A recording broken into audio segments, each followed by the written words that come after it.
Okay, so I am making chili. So in this skillet here, this camera is kind of far away. Let me bring this up closer here. Well, there, you can kind of see what I'm doing. So, I just cooked up, this is bison and onions. Now, I didn't really mean to buy bison. I've made this recipe several times before and I've never used bison. But when I went to Whole Foods, they had bison on sale. And so I decided that maybe bison would be better on my sleeve than turkey or ground beef. I don't know. I think it's a more tender meat, isn't it? I'm not sure. So, I'm experimenting here. So I've made this recipe many times, but I've never made it with bison. So there's going to be a link to the recipe below. So first you're going to cook up your meat and your onions. Okay, just a second. Okay, so here's my crock pot. I have already put the bison and the onions in here. And if you've never heard of these liners, you should buy them. Every time I cook something in the crock pot, well, every time I remember, I use these liners because it just makes cleanup so much easier. So I have my liner in the pot and the bison and the onions are in here. When I cooked this up, I actually added some salt and some pepper to the bison. Even though the recipe didn't call for that, that's what I did. So the reason I like this recipe is because it is so simple.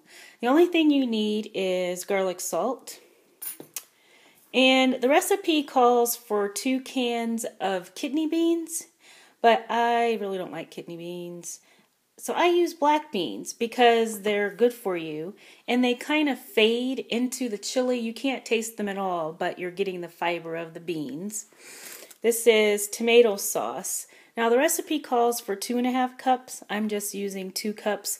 Since I'm not using all of the beans, I don't think I need all of the sauce. And then the magic ingredient here, is the salsa. That is what is going to make this taste like it's already been cooking all day. Because normally you don't have to cook this in a crock pot. And then this is my chili seasoning mix that I made up. You saw me do that. Now the thing about the chili seasoning mix, the recipe calls for 4 tablespoons of this.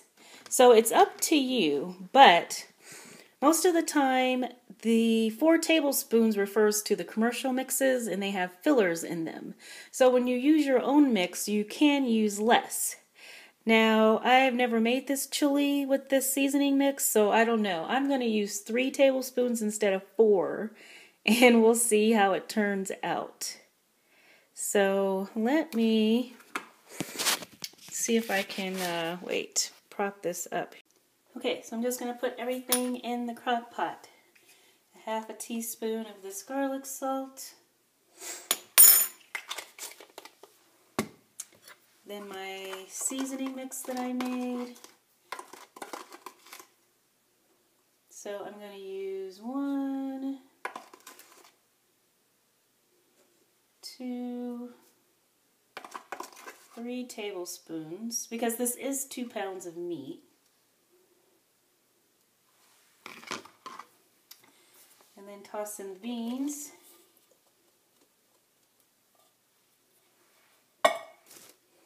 Tomato sauce.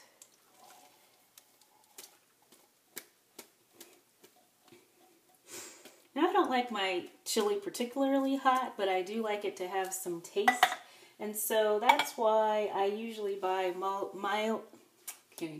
medium salsa, and it's also why I bought the spicy beans. Because I figured whatever is in here that's making this medium salsa or spicy beans, that's all the extra kick that I need so that my chili is not boring.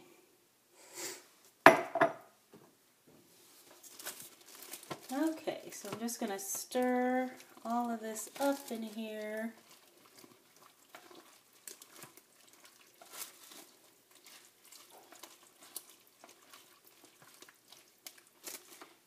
a little bit more pepper now that I have these other seasonings and things in here.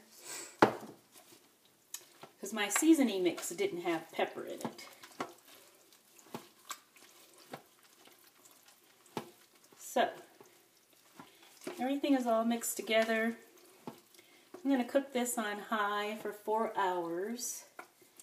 Just because, like I said, this is a recipe that's usually not even made in the crock pot, so I think high on 4 hours is fine. And I will come back in 4 hours and let you know how it goes. Let me turn this on and find the lid. Oh, here we go.